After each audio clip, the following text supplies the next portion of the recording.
नमस्कार दोस्तों, मेरा नाम है दिव्यांश दीक्षित और स्वागत है आप सभी लोगों का तर्कवाद शो के एक नए एपिसोड में।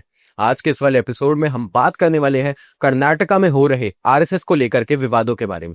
लेकिन उससे पहले आप सभी को तर्कवाद टीम की ओर से दिवाली की बहुत बहुत शुभकामनाएं।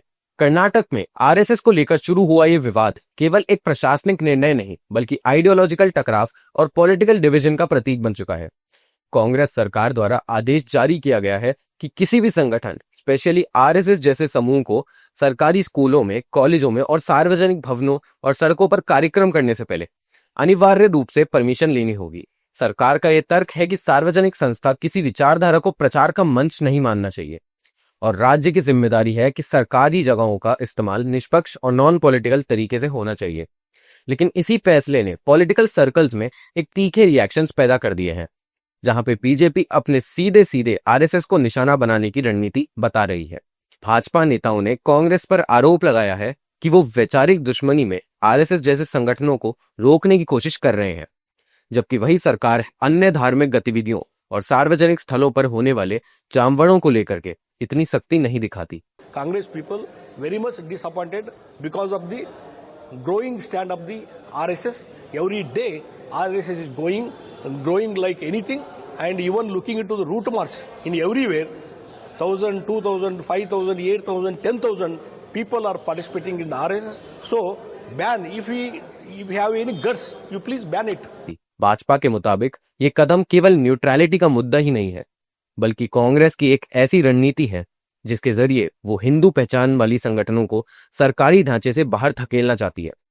सोशल मीडिया पर भी भाजपा समर्थक ये सवाल उठा रहे हैं कि अगर संविधान शांतिपूर्ण ढंग से एकत्र होने का अधिकार देता है तो फिर सिर्फ चुने हुए संगठनों पर कड़े नियम क्यों लागू किए जा रहे हैं। मामला तब और उछला जब पूर्व मुख्यमंत्री जगदीश शेटर ने कहा कि मुख्यमंत्री सिद्धारमैया जानबूझकर आरएसएस को विवाद का केंद्र बना रहे हैं ताकि जनता का ध्यान वास्तविक समस्याओं से हटाया जा सके। To divert all the minds, all these activities against the RSS, these statements against the RSS, without any reason, without any proof. So unnecessarily he is creating problem to divert the mind of the people.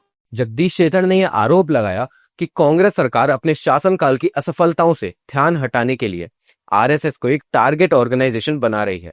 ये बयान भाजपा की उस रणनीति को दर्शाता है जिसमें वो इस पूरे विवाद को नेशनलिज्म वर्सेस आइडियोलॉजिकल कॉन्स्पिरेसी जैसी भावनात्मक रेखा पर जनता के सामने पेश करना चाहती है। दिलचस्प बात यह है कि केवल भाजपा ही नहीं बल्कि कांग्रेस के भीतर भी इस फैसले पर सवाल उठने लगे हैं। कांग्रेस के विधायक के.एन. राजन्ना ने खुलकर कहा है कि अगर सरकारी जमीन और सार्वजनिक स्थानों पर गतिविधियों के लिए अनुमति जरूरी है तो फिर सड़कों पर नमाज पढ़ने, धार्मिक जुलूस निकालने और दूसरे धार्मिक इवेंट्स पर भी नियम लागू होने चाहिए। उनका कहना था कि नियम यदि बनाए जाए तो समान रूप से लागू हो, न कि सिलेक्टेड संगठनों को रोकने के लिए इस्तेमाल किए जाए। ये बयान कांग्रेस के भीतर आइडियोलॉजिकल डिस्कम्फर्ट को दर्शाता है। एक तरफ पार्टी का नेतृत्व आरएसएस को सख्त संदेश देना चाहता है, वहीं दूसरी तरफ कुछ नेता ये सोच रहे हैं कि ऐसा करने से विपक्ष को भेदभाव का मुद्दा मिल जाएगा। अब सवाल ये उठने लगा है कि क्या सार्वजनिक स्थानों को पूरी तरह विचारधाराओं से मुक्त रखा जाना चाहिए या फिर लोकतंत्र में सार्वजनिक अभिव्यक्ति का एक सांस्कृतिक अधिकार होता है। अदालत ने कहा है कि शांतिपूर्ण रैलियां और विचारों के एक्सप्रेशन संविधान का हिस्सा है, इसलिए प्रशासन केवल संभावित असहमति या वैचारिक असहमति के आधार पर अनुमतियों को नहीं रोक सकता। इसका मतलब साफ है, मामला सिर्फ प्रशासनिक ही नहीं बल्कि संवैधानिक विमर्श का मुद्दा बन चुका है। कर्नाटक अब इस सवाल का केंद्र बिंदु है कि लोकतंत्र में सार्वजनिक स्थान किसके हैं, राज्य सत्ता के या जनता के विचार अभिव्यक्ति के। और ये बहस केवल आरएसएस बनाम कांग्रेस तक ही सीमित नहीं रहेगी।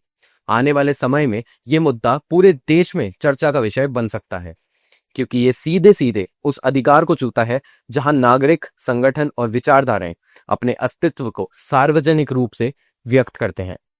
ये विवाद तय करेगा कि न्यूट्रलिटी का मतलब अभिव्यक्ति पर नियंत्रण है या सत्ता के लिए समान स्वतंत्रता।